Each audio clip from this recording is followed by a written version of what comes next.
va s'autoriser un petit mot de transition avec toi, Pascal, en direction du livre blanc, puisque dans 3 minutes, on va vous présenter officiellement le livre blanc Héritech Haute-Loire, le Geste d'Or en partenariat avec Orange, qui compile une soixantaine d'initiatives de numérique patrimoine. Et on a choisi, avec nos amis du Geste d'Or, avec nos amis de la Haute-Loire et nos amis d'Orange, de regarder ce qu'on faisait des patrimoines, des territoires, en couvrant l'architectural, le naturel, l'industriel, l'immatériel. Voilà, ça c'était un choix fort voilà, qui nous a été effectivement recommandé, porté par Pascal. Est-ce que tu peux dire finalement quelque chose autour de cette notion des patrimoines, des territoires? Oui, mais j'ai une voix très puissante que vous pourriez entendre même. On a des voix de chantier. Hein. Bon, mais le micro est très utile. J'ai lu avec beaucoup d'intérêt ce livre blanc, puisque nous l'avons examiné au Geste d'Or pour choisir les chantiers que nous retenions pour être audités, comme nous le faisons, et ils seront audités cet après-midi. J'avais tout à l'heure au téléphone une correspondante qui est proche du maire d'Angers, puisque nous avons des bureaux à Angers. Je m'occupe des anciennes ardoisières d'Angers, qui sont aujourd'hui la société La Rivière de distribution des matériaux de construction. Pour revenir à une petite conversation avec une collaboratrice avant notre réunion, et qui me racontait une petite histoire de l'école de son fils, où on distribue actuellement des petites applications pour vérifier, et c'est confié aux parents, le temps de passer par les enfants à regarder les réseaux. Point. Et il se trouve qu'une amie de cette collaboratrice fait du yoga avec son iPhone. Et cette collaboratrice qui a refusé l'application fournie par l'école, en disant exactement ce qu'elle dit à son amie qui fait ses exercices de yoga accompagné de son iPhone, tu fais du yoga pour être déconnecté, vous souhaiteriez que les enfants regardent moins les réseaux et vous les reconnectez pour les déconnecter. Vous avez tous bien compris, hein? Voilà, ça veut dire, si vous n'avez pas compris, vous voudrez me demander. Ça veut dire qu'effectivement, aujourd'hui, l'outil numérique, et c'est en ce sens que j'ai bien aimé que Gaël, lui aussi, qui est un homme du bâtiment comme nous sommes, lui et moi, dise bien les outils constamment. Et ça nous permet, mais en fonction de notre intérêt, de maîtriser la réalité, puisqu'il s'agit bien de maîtriser la réalité. Ce qui m'a passionné dans ce livre blanc, il y a deux types de positions de la part des étudiants qui ont constitué cet ensemble. Il y a des descriptions pures et simples, et puis il y a des interviews, donc un peu de sociologie. Aujourd'hui, on ne peut pas, aucune action ne peut être menée sans, et nous les avons nous chez nous, un sociologue, un ethnologue, un anthropologue, les sciences de l'homme. Les sciences de l'homme dont fait partie l'outil numérique. Il est au service des sciences de l'homme. Et les articles où il y avait justement de véritables enquêtes, les articles ne sont pas tous égaux dans leur structure, et je suis très attentif à ça, et nous essayons non pas de normer, mais d'avoir un peu une égalité dans les actes de candidature au Geste d'Or, de fait, m'ont beaucoup passionné parce qu'ils m'ont montré une société en mouvement. Et les outils numériques, je fais un tout petit aparté parce que je suis collectionneur d'art contemporain, je crée mes propres fondations et j'ai beaucoup d'art numérique dans mes collections. Et effectivement, pour l'instant, on peut dire que le savoir-faire n'est pas forcément de l'art au sens de la création pure, c'est-à-dire de l'imaginaire, puisque la matière retient un peu l'esprit, tandis que dans l'imaginaire, l'esprit peut agripper la matière. C'est inversé. Eh bien, effectivement, ce livre blanc est passionnant. Tu me laisses finir, hein. Non, parce que c'est quand même pas lui le patron. Et je veux dire de la parole. Là, justement, la parole est libre. J'y tiens énormément. Je veux dire qu'effectivement, ce livre blanc, c'est le début d'une enquête sur les motifs, les motivations, les raisons, et finalement sur l'action que nous commençons à mener. Merci. Mais je t'aurais laissé finir. Non, mais c'est pour bien montrer là où ça se Merci situe. Pascal, merci beaucoup. On applaudit Pascal. Merci, merci. Je vais t'inviter à regagner la première ligne, comme on dit. À tout à l'heure. À tout à l'heure et à tout de suite. Merci encore. Et sans plus attendre, je vais demander donc à Corinne Bringer et à Anita Hiriard-Sorando de bien vouloir me rejoindre au plateau, pendant que nous rejoint également Laurent Riotor, en distanciel, comme on dit de nos jours, pour évoquer ensemble voilà, la sortie officielle, c'est maintenant, du livre blanc Héritech de la numérisation des patrimoines, voilà, dans toutes les bonnes librairies demain, tout de suite, maintenant, enfin, vous allez tous avoir un exemplaire, évidemment. Euh, c'est un gros travail qui a été conduit par une équipe d'étudiants de l'Institut d'Auvergne de développement des territoires et je dirais coordonné et piloté par une jeune fille qui est parmi nous, à laquelle je vais demander de se lever, Léa Curveur, et je vais vous demander de l'applaudir.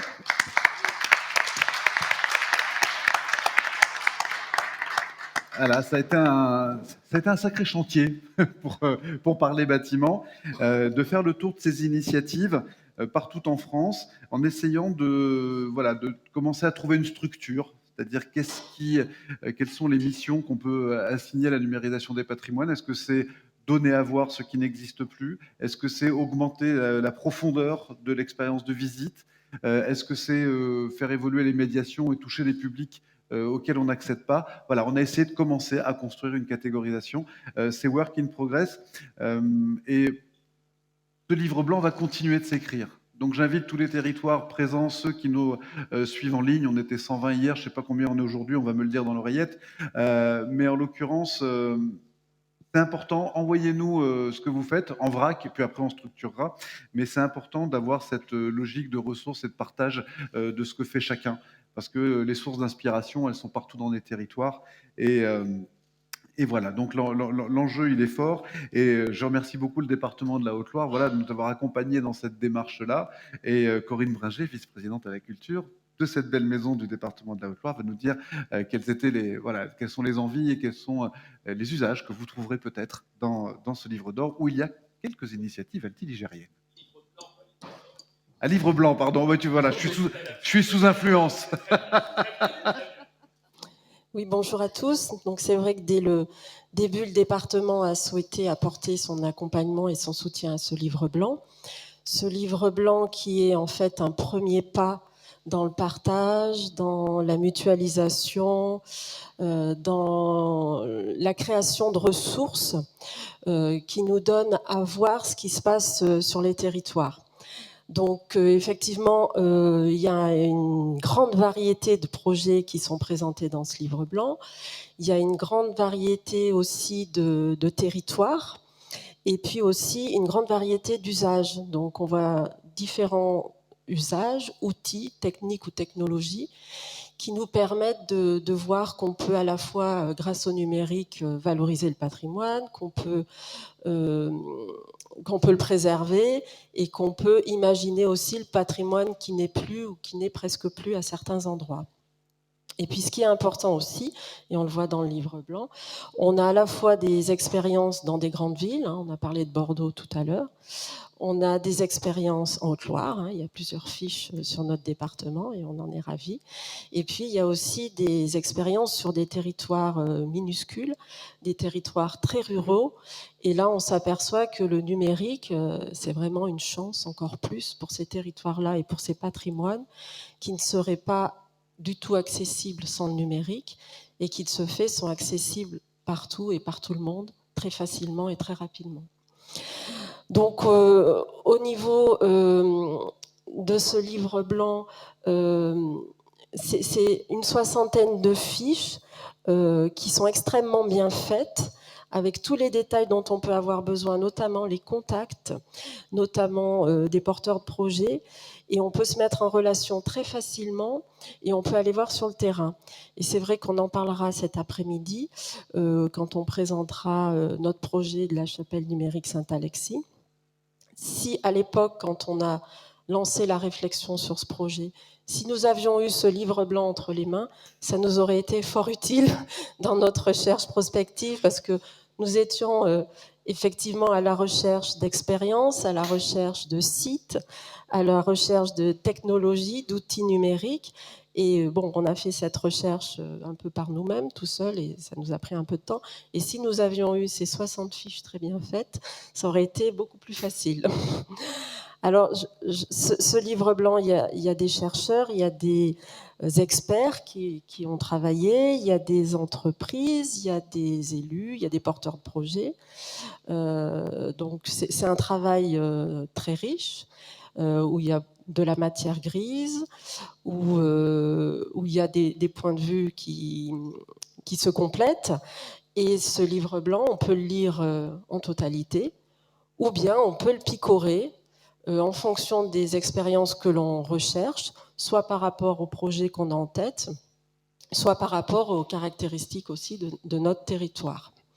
Alors, je voulais remercier les 6 étudiants, effectivement, qui ont travaillé sur ce dossier et qui ont fait un excellent travail. Je voulais remercier particulièrement Léa, qui donc a apporté un appui complémentaire, et puis aussi le directeur de l'IADT, qui a permis aussi à ces étudiants de travailler sur ce projet.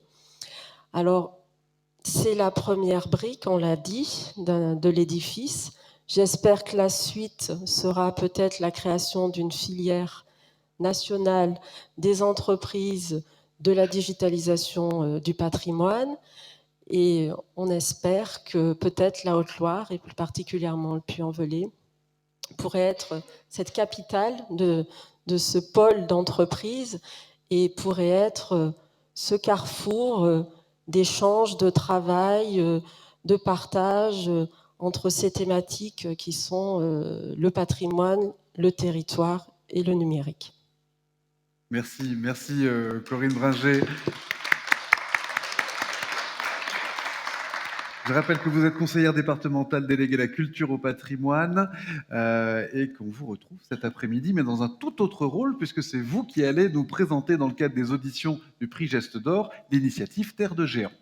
Donc, sans plus attendre, Anita Hiriard-Sorondo, donc Orange, vous êtes directrice de la transformation numérique des territoires. Orange, voilà, je rappelle aujourd'hui, déploie la fibre. Oui.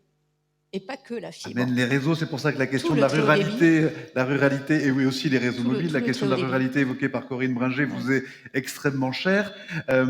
Donc merci beaucoup du soutien apporté à ce livre blanc et aujourd'hui des initiatives qui sont menées par Orange pour accompagner cette transformation, notamment sur le volet patrimonial. C'est moi qui vous remercie et puis je le montre à nouveau parce que déjà je trouve qu'il est très beau. Ce livre blanc, il est absolument magnifique. Donc, et avoir le logo Orange, la marque Orange, les femmes et les hommes d'Orange accolés au département de la Haute-Loire et au Geste d'Or, je trouve ça très symbolique de l'époque que nous vivons. Et je trouve ça absolument magnifique. Donc, je voulais vous remercier de nous avoir permis d'être partenaires de cette initiative. On est un peu des fidèles maintenant de cet événement. Je dois dire que chaque année, je suis absolument fascinée de voir les progrès qui sont en train de se faire en matière de partage de connaissances, de partage de compétences, d'intérêt pour le numérique. Alors c'est vrai, Orange déploie aujourd'hui très très largement le très haut débit. Alors c'est à la fois une chance. Moi, je le vis et nous le vivons comme ça dans l'entreprise. C'est aussi une responsabilité. Et le fait d'être votre partenaire, d'être le partenaire du département de la Haute-Loire et du Geste d'Or, eh bien, c'est aussi la marque de cette responsabilité que nous souhaitons porter avec vous, collectivement, autour de ce développement des usages. Alors, le développement des usages, la transformation numérique, c'est quand même une grande aventure qui est en train de vivre l'humanité. On parle souvent de 4e ou de 5e révolution industrielle, de révolution de la connaissance. Enfin, moi, je pense, je rebondis sur ce que vous évoquiez, Pascal, en parlant des outils numériques, mais je pense que le numérique est aussi en train de nous transformer, c'est-à-dire de transformer notre façon de voir le monde. Et la période que nous venons de vivre, hein, où nous avons été confinés, finalement, a vu une explosion des usages. Nous, on l'a vu. On avait même à un certain moment un peu de pas d'affolement, mais en tout cas de vertige en se demandant si les réseaux allaient tenir. Donc c'était vraiment une préoccupation constante. À un moment, on s'est dit, mais ça va saturer les réseaux, ça va exploser. Comment est-ce qu'on peut tenir autant de réunions, autant d'échanges, mettre en ligne autant de contenu, sans faire exploser l'ensemble des infrastructures? Parce que derrière tout ça, évidemment, hein, il y a des femmes et des hommes, j'en ai déjà parlé, il y a des infrastructures, il y a des stockages de données. Alors, on travaille beaucoup sur ces sujets autour de la donnée. C'est un peu notre obsession, hein. On est un peu monomaniaque. Donc, on déploie des infrastructures très haut débit. On en déploie beaucoup. On les déploie massivement. Enfin, moi, je voulais vous témoigner que la bonne nouvelle, c'est que tout le monde s'y est mis, hein, notamment sur le territoire français. Et aujourd'hui, on est certainement un des pays qui a le niveau de couverture, le niveau d'accès et les niveaux de prix les plus attractifs en Europe. Et même peut-être dans le monde, hein. Je pense qu'il n'y a pas beaucoup de pays qui ont autant déployé le très haut débit, quelle que soit sa forme, et qui le déploient encore, hein, puisque c'est un effort collectif qui perdure. Mais les études de l'ARCEP, je vous encourage à aller les regarder parce que c'est intéressant aussi quand on travaille sur ces sujets, parce que finalement, le déploiement de ces infrastructures, ça va conditionner la façon dont on va pouvoir accompagner les contenus et la mise à disposition de l'ensemble de ces contenus. Eh bien, aujourd'hui, on est à peu près à part égale en termes de prise d'abonnement entre des réseaux traditionnels et des réseaux très haut débit. Donc, ça veut dire que la bascule, elle est en train de se faire et elle va s'accélérer beaucoup. Et donc, il est temps de tous nous y mettre. Et moi, je trouve que ce qui est remarquable dans ce livre blanc, et je rebondirai sur ce que vous avez dit, c'est qu'il montre qu'il n'y a pas de territoire qui soit exclu de ces pratiques autour du numérique et du patrimoine. C'est-à-dire qu'on peut le faire partout aujourd'hui. Il faut de la motivation, il faut avoir une belle idée de ce que l'on veut faire, hein. Il faut avoir du patrimoine, évidemment, mais ça, on en a beaucoup en France, hein. Et puis, on a parlé aussi de tout ce qui est patrimoine immatériel, patrimoine naturel. Orange a 3 initiatives, hein, qui sont retracées dans ce livre blanc. On a 2 sociétés qui ont travaillé avec nous, qui sont exposantes. Moi, je vous encourage à aller les voir parce qu'elles font un travail formidable. Ça aussi, c'est un point essentiel, hein, c'est que quand on fait du numérique et quand on met des contenus ou quand on travaille sur des approches autour de la valorisation du patrimoine, on ne le fait pas seul. Donc ça veut dire qu'il faut qu'on repense nos façons de travailler. Et ça, je peux vous dire qu'à Orange, ça nous bouscule, hein. On a l'habitude d'être une grosse société, une grosse entreprise, mais en fait, on se rend compte que ça fait appel à beaucoup de compétences différentes et que ces compétences différentes, il faut aller les trouver aussi dans nos environnements, dans nos écosystèmes. Donc, on accompagne beaucoup les écosystèmes aujourd'hui. On a parlé tout à l'heure et on a évoqué l'ensemble des compétences qu'il faut réunir pour mener à bien des projets. Eh ben, ça, on ne peut pas le faire seul. Donc, on a lancé beaucoup d'initiatives en direction des startups. Les startups, c'est une vraie opportunité quand on est sur ce type d'activité. Donc, la création d'une filière autour du numérique et du patrimoine, je dirais que c'est à la fois une très bonne nouvelle, une très belle promesse, et puis un véritable enjeu, et un enjeu de souveraineté, hein. Il ne faut pas se cacher qu'on a aujourd'hui en France de très bons ingénieurs. Je me tourne vers vous, vous le savez mieux que moi, de très bons ingénieurs. On a des étudiants qui sont très bien formés, qui sont dans des filières à haute compétence, qui s'en vont à l'étranger. Souvent, hein, on vient les chercher chez nous, on vient les chasser chez nous. Et avec les startups, on a réussi donc à inverser la tendance et à faire partager le fait qu'on pouvait créer son entreprise sur le territoire français, vivre en France, rendre un petit peu à la collectivité ce qu'elle nous avait donné au travers de nos études.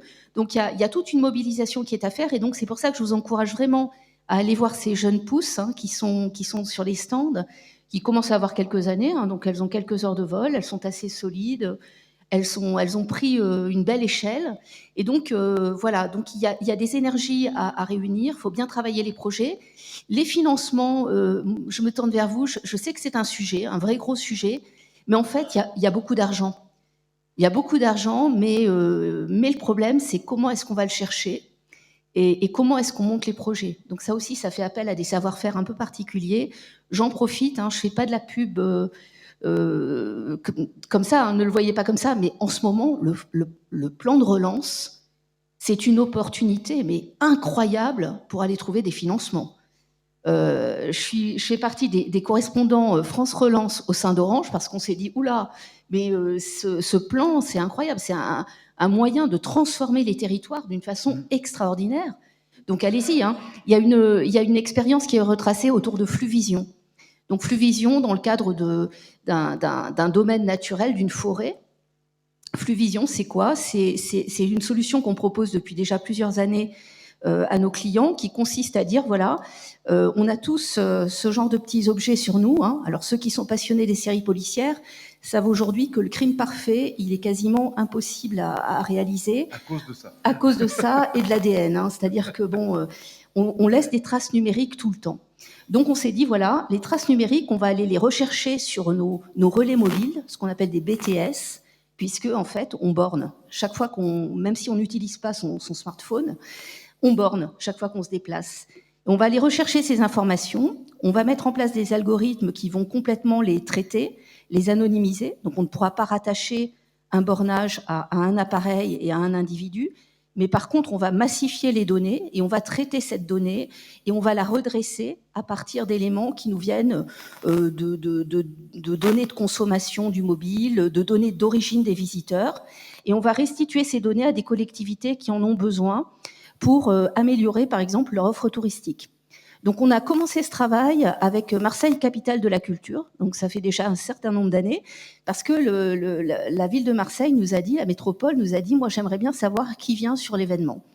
Et donc, on a énormément travaillé. Et aujourd'hui, on se rend compte que dans la valorisation du patrimoine, ce type de solution est un outil d'aide à la décision absolument précieux. Et pour ne rien vous cacher, on est en train de travailler, par exemple, avec des parcs naturels qui veulent préserver leur écosystème, qui se disent, il faut qu'on puisse savoir quels sont nos flux de visiteurs, il faut qu'on puisse améliorer notre connaissance, qu'on puisse gérer notre ressource de façon intelligente, et qui nous disent, écoutez, on va tester cette solution pour voir si ça nous permet d'améliorer nos approches. Donc il y a déjà un niveau de connaissance qui est à acquérir, et il y a déjà des solutions très simples à mettre en œuvre, peu coûteuses au regard de ce que ça permet de faire, qui sont déjà existantes. Donc tout ça pour dire, allez-y, il faut se libérer des freins qu'on se met parfois soi-même tout seul. Hein.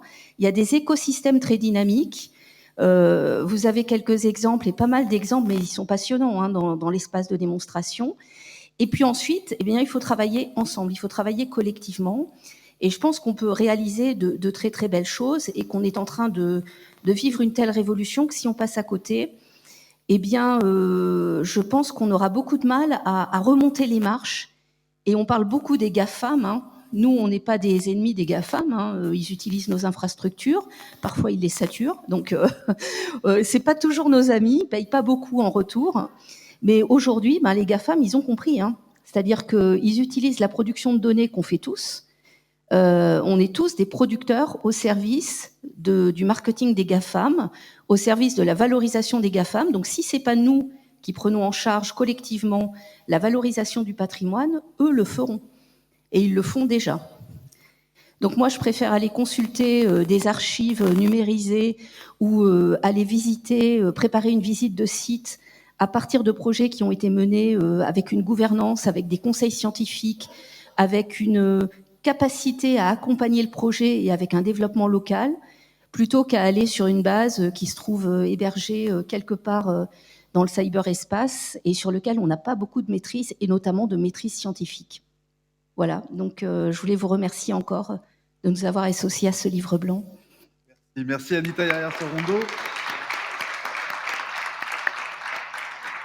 Patrimoine, souveraineté, effectivement, il y a une connexion entre les deux thèmes qui se fait assez naturellement. Laurent Riotor, en direct de Clermont-Ferrand. Laurent, merci d'être avec nous. Est-ce que tu nous entends bien ? Je vous entends bien. Et on t'entend parfaitement. Merci encore. En direct donc de l'Institut d'Auvergne de développement des territoires. Voilà. On a été très heureux de travailler avec l'IADT parce qu'on aurait pu confier ça à des étudiants en patrimoine, en culture, en architecture. Mais le parti qui a été pris au départ, ça a été de confier ça à des étudiants en développement territorial. Parce que pour nous, très clairement, le patrimoine est un outil de développement territorial. Et je voulais avoir l'avis de l'expert, Laurent, Laurent qui a un billet d'expert effectivement dans le livre blanc. Mais comment finalement le patrimoine, quel rôle joue le patrimoine dans le développement des territoires et quel rôle joue le numérique dans la valorisation de ce patrimoine? Oui, alors d'abord merci de l'invitation et merci d'avoir associé l'Institut d'Auvergne-Rhône-Alpes maintenant du développement des territoires à ce beau projet et je remercie également les étudiantes et les étudiants qui ont participé avec passion à ce projet et toute l'équipe qui les a aussi voilà, associés, qui les a conseillés.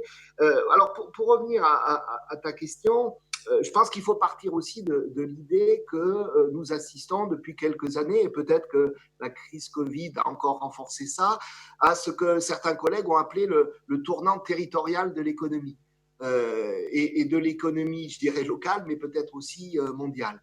Et derrière ce tournant territorial, il y a l'idée que les territoires, et en particulier les territoires ruraux, sont des territoires qui doivent qui ont d'abord des leviers de développement que peut-être ils ignorent, mais des leviers qui associent leurs capacités locales, leurs écosystèmes locaux, avec, on vient d'en parler, avec des réseaux, des infrastructures, et que les deux peuvent créer une forme d'alliance importante. Que ces territoires, ils ont aussi l'opportunité d'associer des économies productives, artisanales, industrielles, agricoles, et des formes d'économie de services, des économies plus résidentielles, associées à la population que l'on va chercher à attirer aussi dans ces territoires. Que ces territoires, enfin, ils peuvent essayer, et c'est ça le tournant territorial de l'économie, essayer de jouer sur la carte de la différenciation. On connaît la carte, évidemment, des ressources génériques qui nous soumettent à l'échelle mondiale à des enjeux de comparaison et de différentiel par la comparaison, par les coûts. Mais l'idée, c'est qu'on peut aussi finalement jouer une carte d'une ressource plus spécifique dans les territoires qui crée de la valeur ajoutée.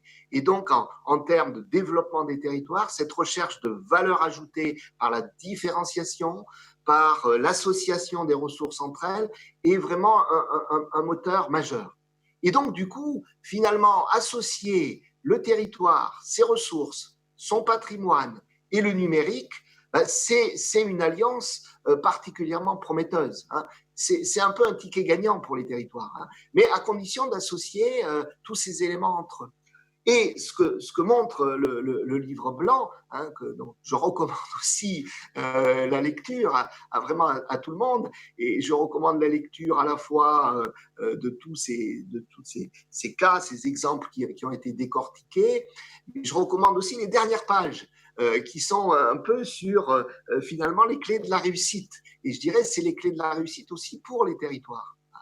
Et alors, dans cette approche, finalement, le terme a été utilisé tout à l'heure, le développement d'un territoire, c'est un processus.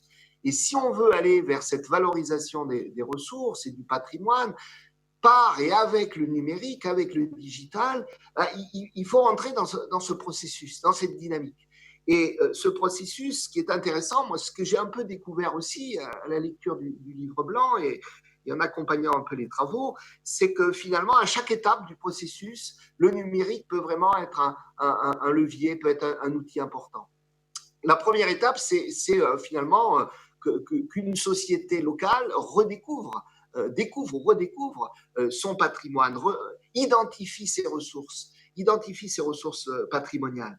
Et pour les révéler, ces ressources, on se rend compte que le numérique est un outil formidable déjà, parce qu'il permet, mais ça a déjà été évoqué, d'associer des scientifiques évidemment, mais de faire des expertises, de construire des bases de données, de mettre en 3D, de rendre abordables ces ressources, aussi d'impliquer les habitants dans cette démarche de révélation finalement de la ressource. Une fois qu'on a révélé la ressource patrimoniale, il s'agit de l'activer, hein, de la valoriser, parfois de la préserver, de la conserver, de l'exposer. Hein. Et donc, dans cette deuxième étape d'activation, de conservation, d'exposition, de valorisation, là encore, on va retrouver le numérique. Et tous les cas qui sont étudiés montrent à quel point on a finalement une diversité de solutions, de réponses, de méthodes pour activer cette ressource, sans oublier évidemment le rôle clé de la médiation, qui est bien mis en valeur par le livre blanc. Et finalement, ce que j'ai un peu découvert aussi, c'est que le numérique permettait ce compromis qu'on cherche tous, hein, entre finalement des enjeux économiques, des enjeux sociaux et culturels, et des enjeux aussi environnementaux, de durabilité. Finalement, on découvre à travers toutes ces expériences que le numérique peut vraiment être un levier pour associer et répondre un peu à tous ces défis. Et voilà, il y a plein d'exemples qui le montrent. Et puis la dernière étape, alors c'est peut-être le Graal, hein, c'est peut-être ce qu'il faut atteindre ensuite, c'est d'essayer d'aller encore plus vers la différenciation.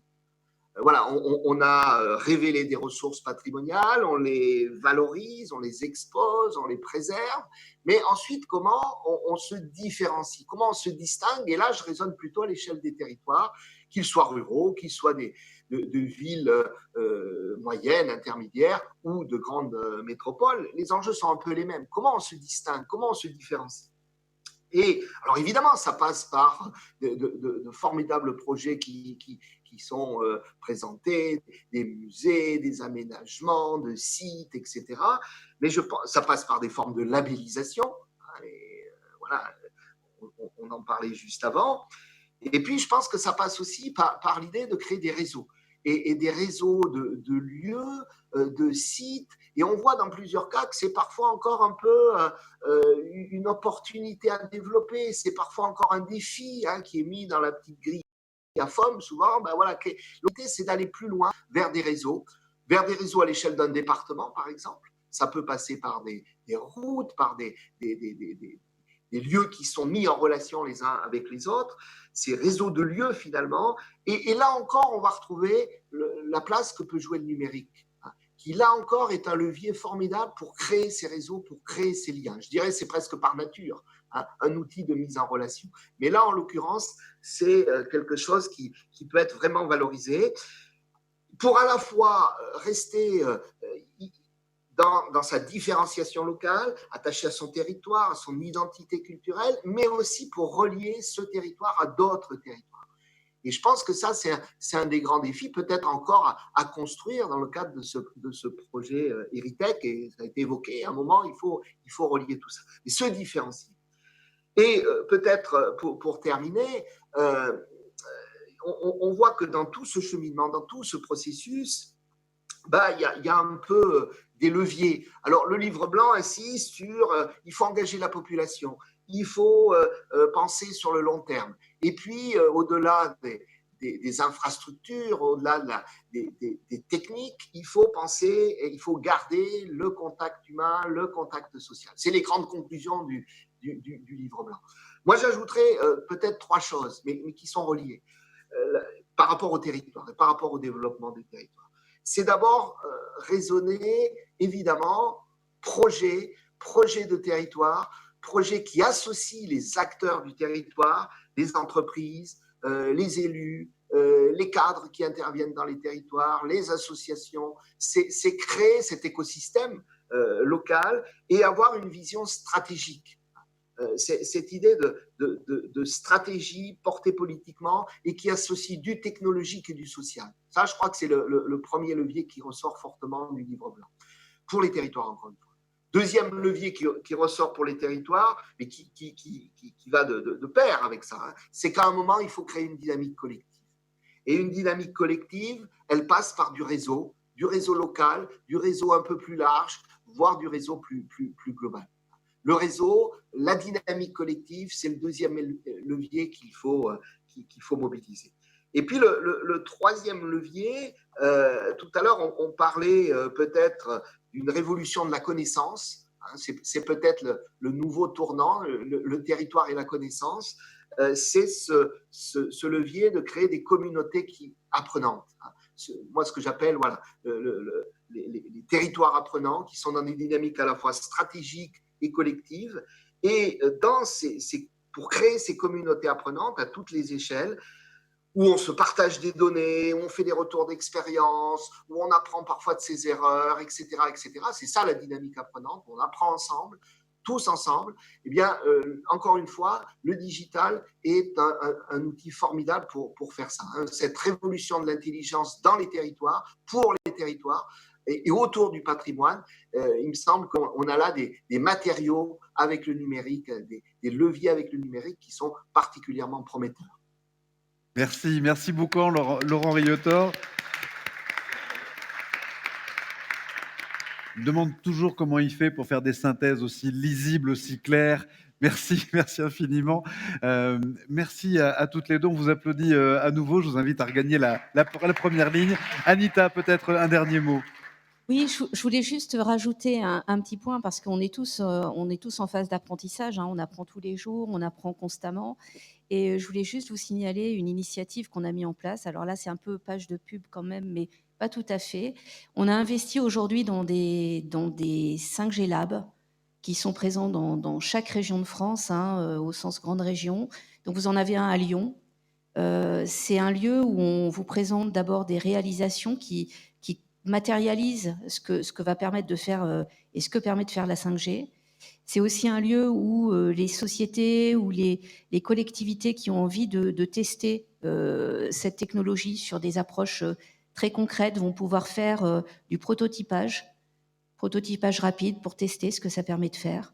Donc voilà, n'hésitez pas à venir les voir, n'hésitez pas à rentrer en contact avec nous pour découvrir ce que ça permet, parce qu'au-delà des aspects purement technologiques qu'on vous présentera, qu'on vous décrira, qu'on vous mettra en visibilité, ça peut aussi donner beaucoup d'idées, parce que, je le répète, on est en train de vivre une véritable révolution, et ça fait partie de la révolution cognitive que les êtres humains sont en train de vivre aujourd'hui. Donc vraiment, profitez-en. Les portes sont grandes ouvertes, et on n'y vend rien, donc on y vend du partage. Donc bienvenue. Merci beaucoup. Et pour continuer de vous donner envie de parcourir ce livre blanc, de le télécharger en ligne puisqu'il est disponible depuis 11h sur le site heritech-forum.com. Je vais demander à Laurent Lefebvre, fondateur de Render, Grégoire Ferrand, fondateur de Sun-Metron, et Thomas Bontemps, fondateur de Nouvae, de me rejoindre ici en plateau. Où sont-ils? Je les vois. Thomas, voilà, tout le monde est là. Et allez-y les gars, un ici, deux là, voilà. Allez, on les encourage, allez.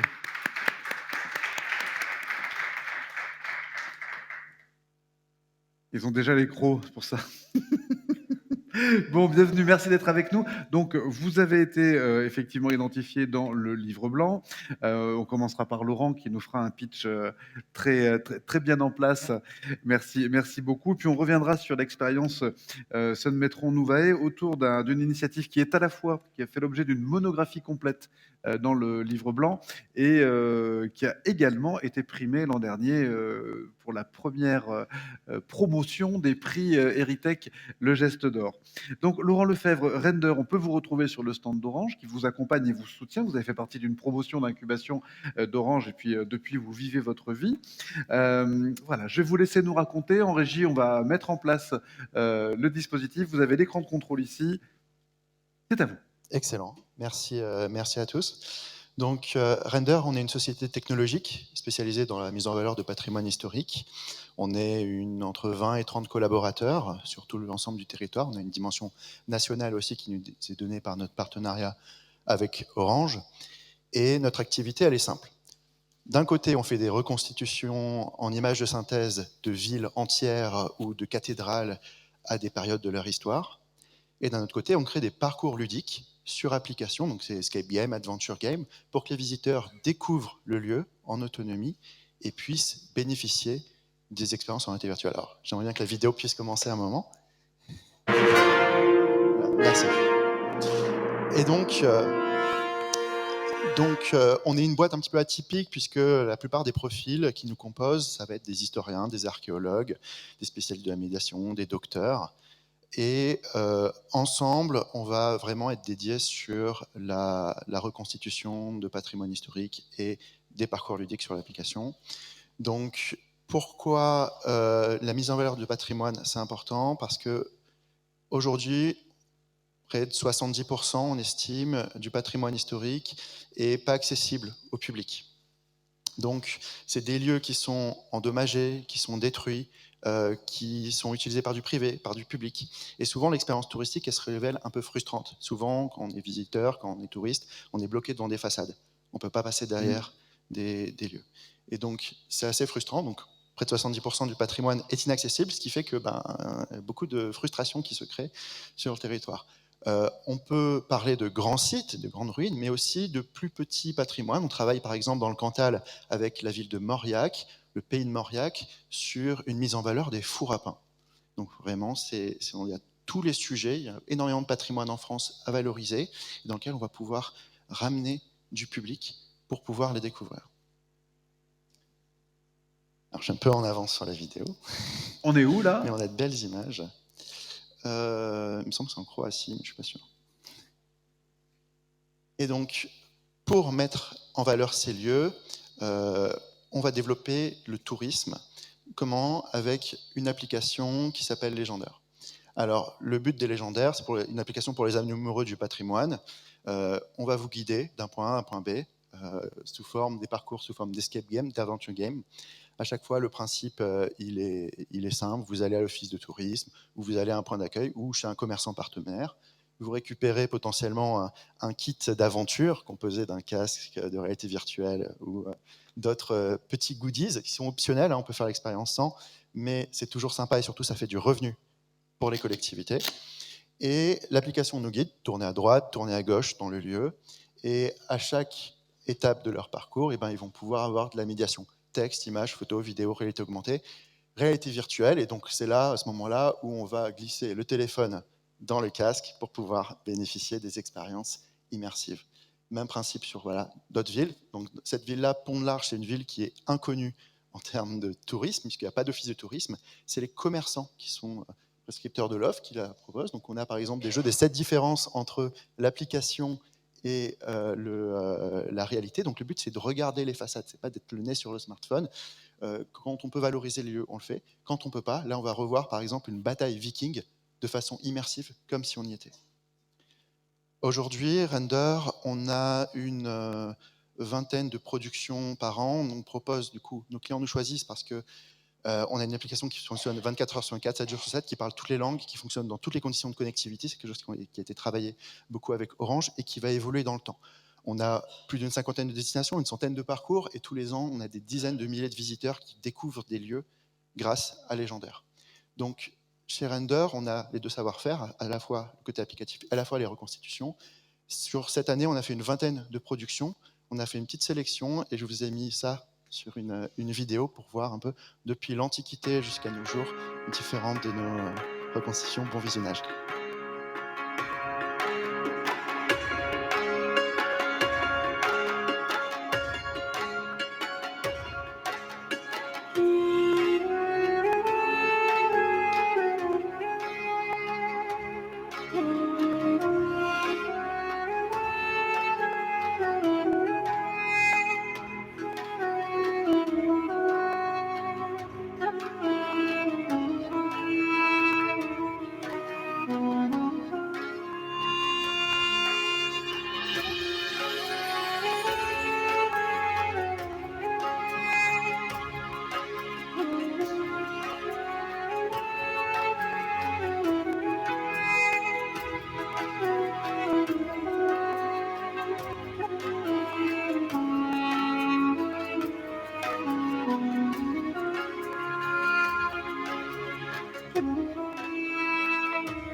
Alors, on ne s'en rend pas compte sur cette vidéo, mais on a reconstitué le statuaire Donc l'ensemble des statues qui ont été décapitées à la Révolution ont été remises en place. Et sur une autre façade de la cathédrale de Bourges, on a remis en valeur la polychromie en se basant sur des études et aussi d'autres cathédrales qui sont documentées sur le sujet.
Ça a changé aussi.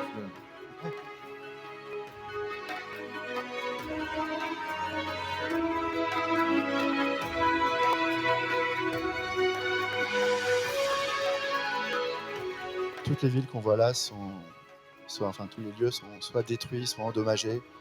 Là, Louviers a été entièrement bombardé. Tout ce qu'on voit là a été reconstitué à partir de photos d'archives et de cartes postales.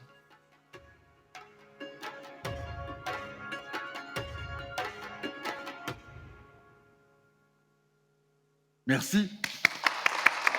Merci. Cher Render, le mot de la fin n'est pas un mot, c'est une image. Merci, merci beaucoup Laurent Lefebvre. Grégoire Ferrand, Thomas Bontemps. Donc on a eu le plaisir effectivement l'an dernier de vous voir remettre le Grand Prix à Héritech, le geste d'or, pour le travail réalisé à Cabourg dans le cadre de la Villa du Temps Retrouvé. Cette initiative est donc analysée dans le livre blanc que vous avez tous dans vos sacs. Voilà, l'idée c'est que vous nous racontiez cette aventure et puis vous nous en disiez un peu plus aussi sur votre actualité et vos nouveaux projets. Parfait, merci. Bonjour à tous.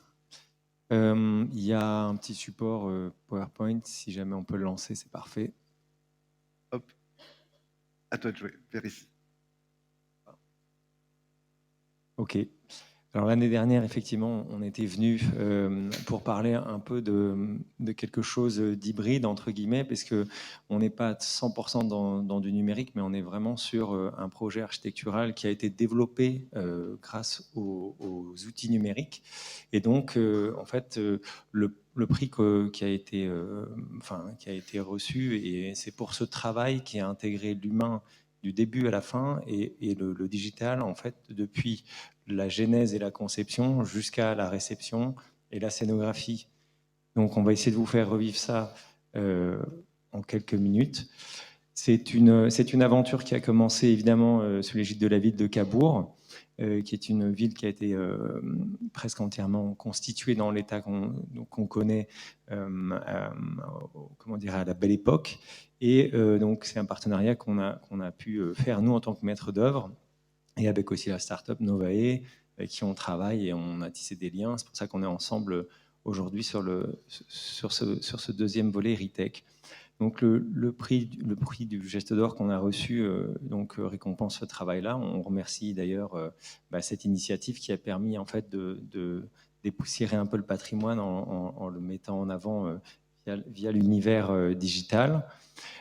Pour parler en fait de ce qui a été fait sur le projet en lui-même, très simplement, plusieurs personnes l'ont évoqué avant, nous on synthétise en fait les différentes technologies qu'il peut y avoir à droite ou à gauche et on essaie de les intégrer en interne dans l'agence pour gagner du temps, être plus pertinent, éviter de redessiner 4 fois les projets et puis faire partager ça aux élus, aux commanditaires et aux équipes aussi. Donc ça commence par l'acquisition en nuage de points du bâtiment. Aussi tout ce qui est digitalisation des archives, que quand c'est déjà fait, on ne le fait pas, mais quand c'est pas fait, on le fait. Typiquement, là, on voit en fait la maison dans des années antérieures. Et donc, ça nous donne des documents sur lesquels on travaille. Donc, il y a toujours l'aspect scientifique, aussi la recherche, la source, la fiabilité de la source, c'est très important. Derrière, on voit le travail effectué avec Novae sur la réalité virtuelle qui est montée de par ce travail, parce que avant on avait les enduits, par exemple losangers avec les décors qui étaient complètement abîmés. Donc là, ça nous a permis de les reconstituer, de les montrer à voir à la maîtrise d'ouvrage. C'est un travail qui s'est fait en fait en aller-retour avec Thomas et Marie de Novae, et ils ont même monté aussi quelque chose qui a été une visite immersive un peu à la Google Street View dans le bâtiment et qui a permis très en amont aux élus en fait de prendre possession de leur bâtiment avant la livraison, et donc de communiquer aussi vis-à-vis des publics. Il y a même eu des publics qui ont donné leur avis, et ça, on a pris par exemple en compte le changement du sol de l'entrée grâce aux avis du public qui passaient avec une tablette pendant le chantier, qui ne pouvaient pas accéder au chantier, mais qui ont eu cette interaction. Donc c'est un outil d'aide à la décision qu'on a intégré, et en même temps qu'on a pu partager à l'occasion de salons, des vœux de la ville pour la nouvelle année, etc. Et aussi avec une virtualité qui s'exprimait au casque. Donc dans cette démarche-là, sur la partie architecturale, ça a été très utile pour concevoir, mais en même temps, sur la partie scénographie, vu que c'est une villa, en fait, c'est un musée, une maison-musée sur la Belle Époque avec Marcel Proust en figure tutélaire, qu'on retrouve en filigrane dans le bâtiment. La scénographie, elle est particulière aussi puisqu'on n'a pas d'œuvres dédiées, c'est des prêts d'œuvres de grandes institutions. Et donc, il a fallu imaginer une scénographie, aller chercher des mécènes, mais sans avoir les œuvres. Donc, c'est très compliqué. Et là, les outils numériques de développement de ce que ça pouvait être, imaginer le positionnement des œuvres, ce qui est bien décrit d'ailleurs dans le livre blanc.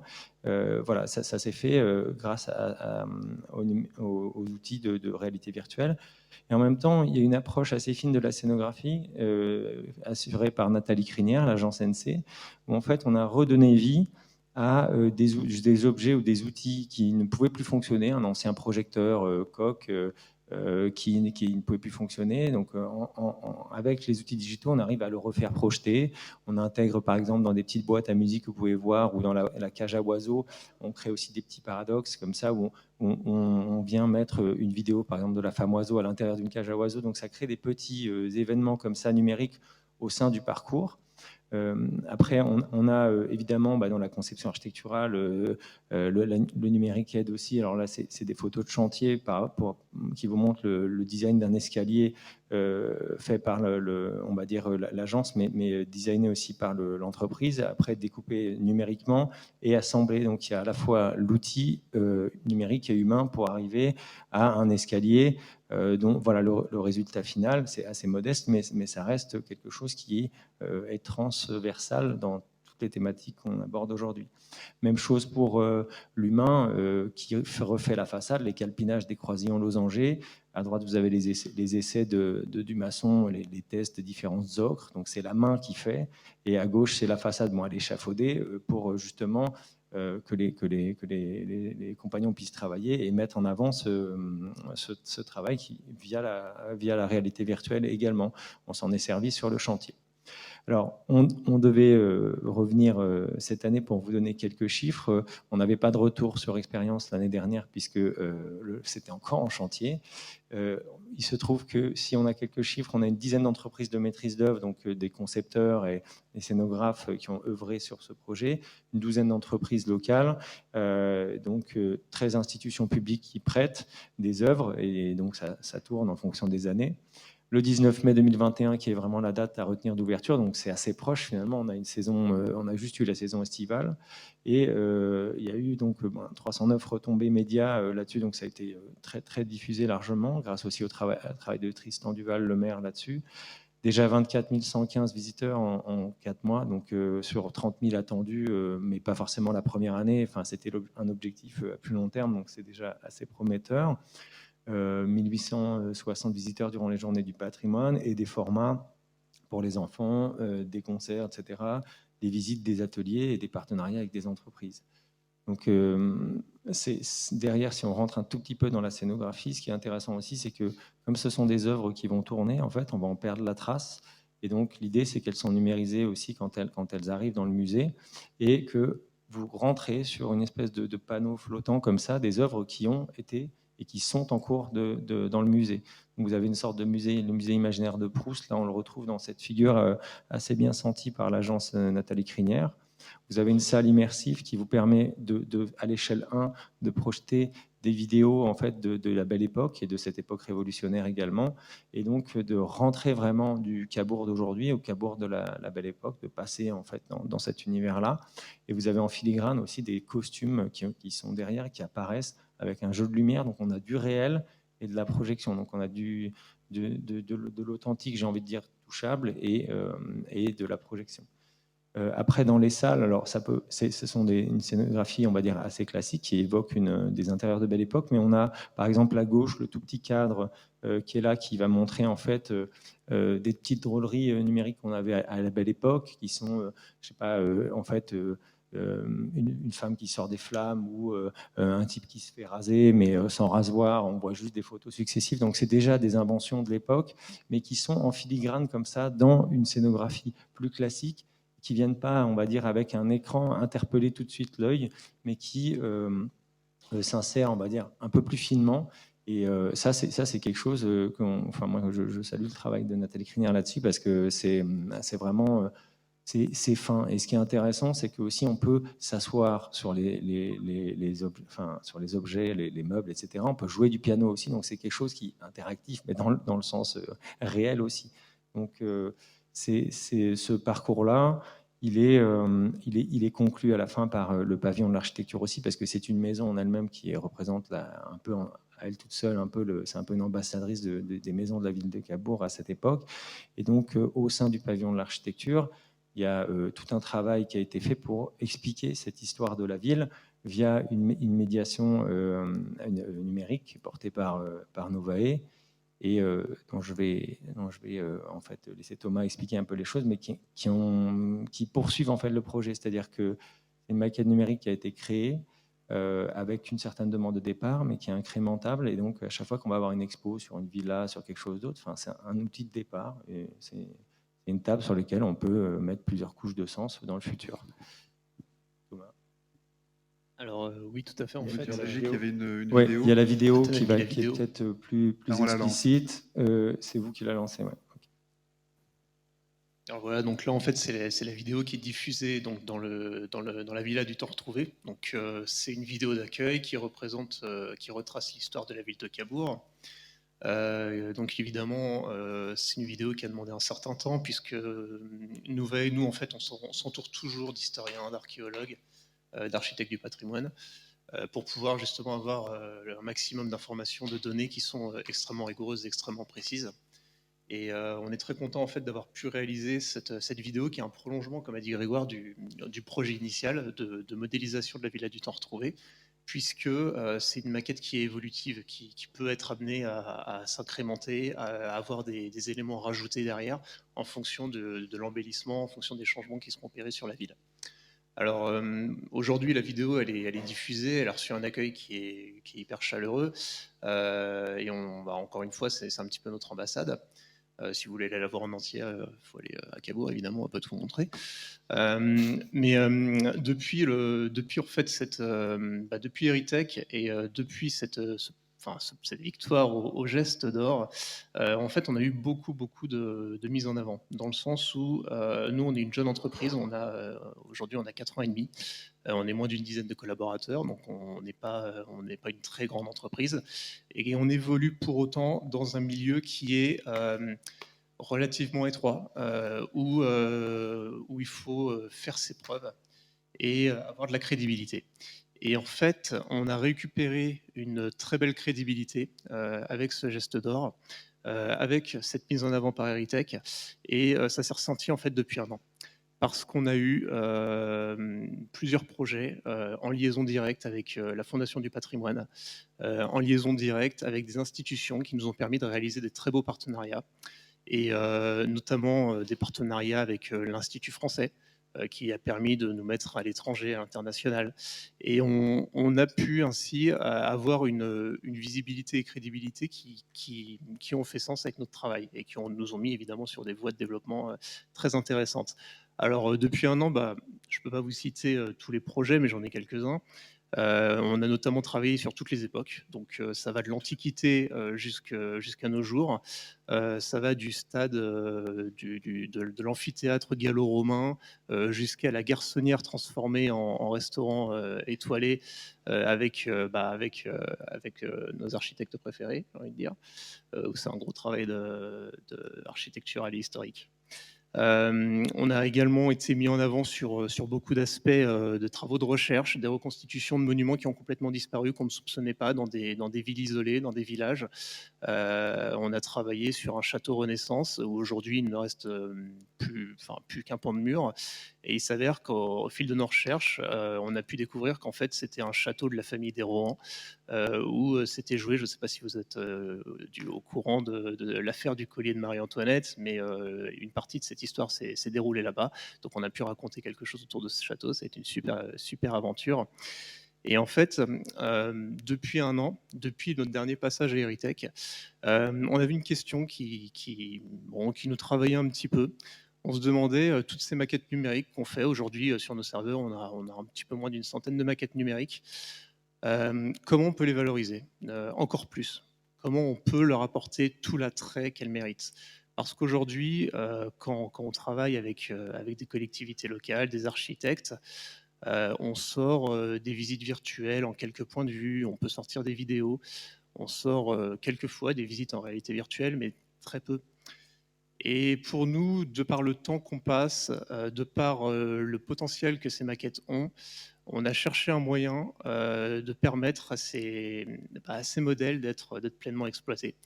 Et depuis quelques mois, on s'est rapproché, donc je parlais de partenariat tout à l'heure, on a réussi à avoir des partenariats assez importants qui nous ont permis de créer aujourd'hui, alors j'en parle maintenant parce qu'on en parlait hier, à propos des métaverses. Donc un métaverse, rapidement, c'est quoi? C'est basiquement un univers parallèle virtuel dans lequel on a des interactions soumises de préférence à une économie qui est évolutive. Donc ça c'est pour la partie un peu barbante, mais concrètement ça se présente comment? Alors nous on a créé un musée virtuel dans lequel on se retrouve entre amis, entre inconnus, mais tous qui partagent un peu la passion ou en tout cas l'envie de découvrir du patrimoine. Et dans ce musée, on peut prendre des destinations qui sont alors géographiques, oui, mais surtout historiques. On peut se rendre dans un château Renaissance, on peut se rendre dans un monastère syrien et faire des visites avec alors soit un bot qui nous explique, qui a été programmé et qui nous explique à quoi servait le bâtiment dans les grandes lignes, mais c'est beaucoup plus intéressant de le faire avec un guide qui connaît ce monument et qui est personnalisé par un avatar. Mais derrière cet avatar, il y a un vrai guide qui répond aux questions. Et c'est une manière en fait donc de valoriser déjà nos maquettes comme je l'ai dit, mais c'est surtout une manière en fait de redonner vie à ces sites, même si on est sur du virtuel. Ça permet à ces endroits qui ont aujourd'hui partiellement ou totalement disparu de comprendre quels étaient leurs rôles, quelles étaient leurs histoires, comment ils ont été construits, parce que bon, on est architecte, on est accompagné par des architectes et des historiens, des archéologues, et parfois, souvent même, la méthode de construction du monument est tout aussi passionnante que son histoire.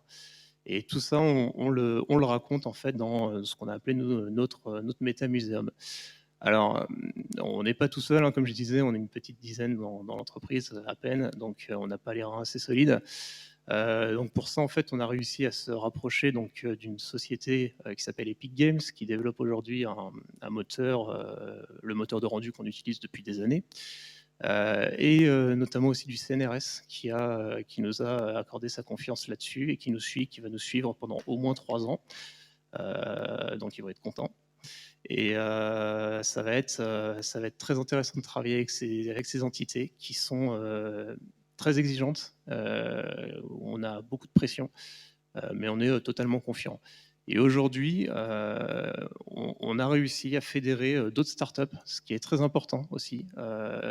On est plus fort ensemble. Tout à l'heure, on parlait des GAFAM. Ce ne sont pas nos ennemis, certes, jusqu'à ce qu'ils attaquent un petit peu notre notre terrain de jeu. Et c'est pour la raison pour laquelle on a notamment fédéré des entreprises spécialisées dans la numérisation d'art, que ce soit des tableaux, mais ça peut être aussi des objets, des objets 3D numérisés qu'on peut toucher, approcher, on peut coller notre nez sur la Joconde, c'est assez sympa. Découvrir les traits de pinceau, enfin, découvrir une œuvre dans son intégralité. Et d'ailleurs, je remercie Arnaud Quintin qui est ici, de la société Cornea, qui nous accompagne sur ce sujet. Et je pense vraiment que même si on est des acteurs de taille vraiment modeste, donc Render qui fait ses reconstitutions aussi, il y en a d'autres aujourd'hui sur le territoire, on peut arriver à faire de très très très belles choses, surtout quand on est secondé et qu'on est épaulé comme avec Eritech ou le Geste d'Or qui nous mettent vraiment en valeur. La filière, oui, bien sûr. Alors, l'avenir est assez radieux, je pense. Bravo.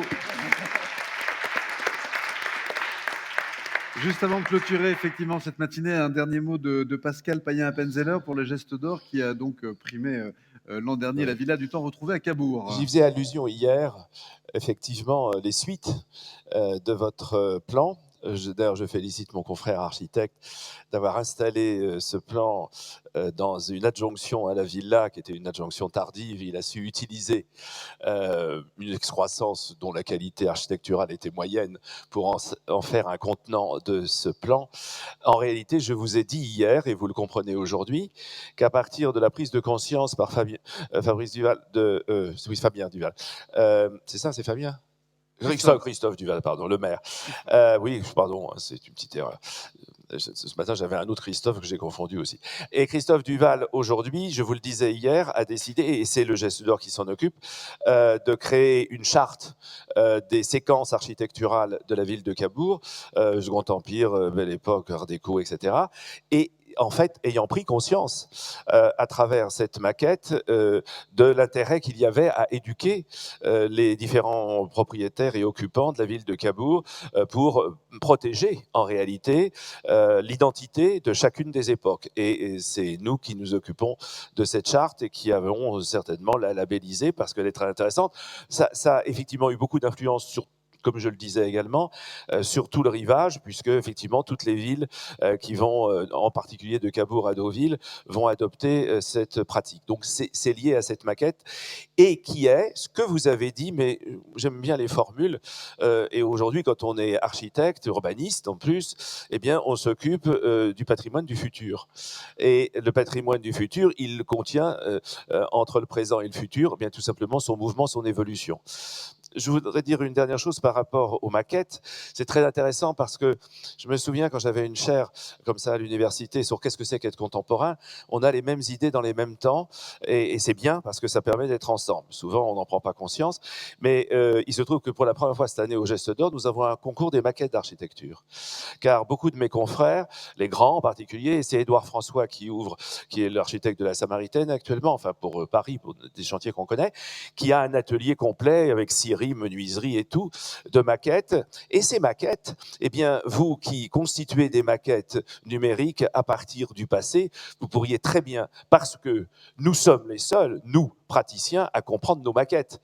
Or, pourquoi Édouard François fait-il des maquettes? Pas des maquettes finales, des maquettes d'état, au moment où la pensée a commencé à se concrétiser, pour pouvoir ensuite travailler. Tu comprends ça bien, bien sûr.